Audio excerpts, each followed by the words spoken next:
একটা চাকরি যদি আপনার খুব বেশি দরকার হয় তাহলে এই ভিডিওটি আপনি দেখবেন শেষ পর্যন্ত। দেখেন, একটা চাকরি কিন্তু আপনাকে দিতে পারে আর্থিক সচ্ছলতা এবং সামাজিক এবং পারিবারিক মর্যাদা।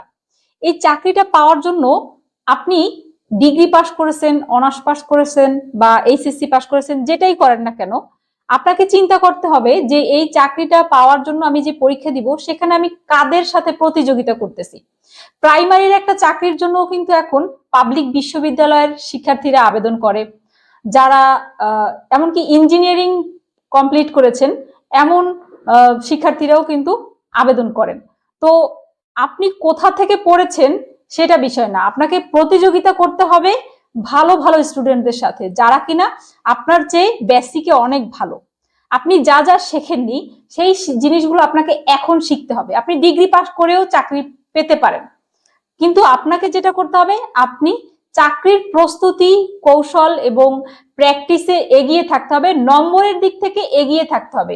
সে ইঞ্জিনিয়ারিং পাস করুক বা ডাক্তারি পাস করুক, যেটাই পাস করুক, কোনো ব্যাপার না। আপনার প্রস্তুতি এবং তার প্রস্তুতি যদি সমান হয় তাহলে অবশ্যই আপনি চাকরিটা পাবেন।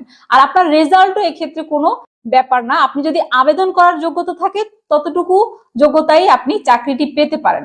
তো আপনারা যারা চাকরির প্রস্তুতি নিয়ে খুব বেশি টেনশনে আছেন, আপনারা কিন্তু বেসিক থেকে শিখতে আমাদের পেজে, আমাদের প্ল্যাটফর্ম থেকে শুরু করতে পারেন। আমরা গণিত, ইংরেজি, বাংলা এবং সাধারণ জ্ঞান একদম বেসিক থেকে শেখাই। আপনারা আমাদের সাথে যুক্ত হতে গেলে আমাদের পেজে ইনবক্স করবেন বা আমাদের এই হোয়াটসঅ্যাপ নাম্বারে সরাসরি যোগাযোগ করে কথা বলতে পারেন।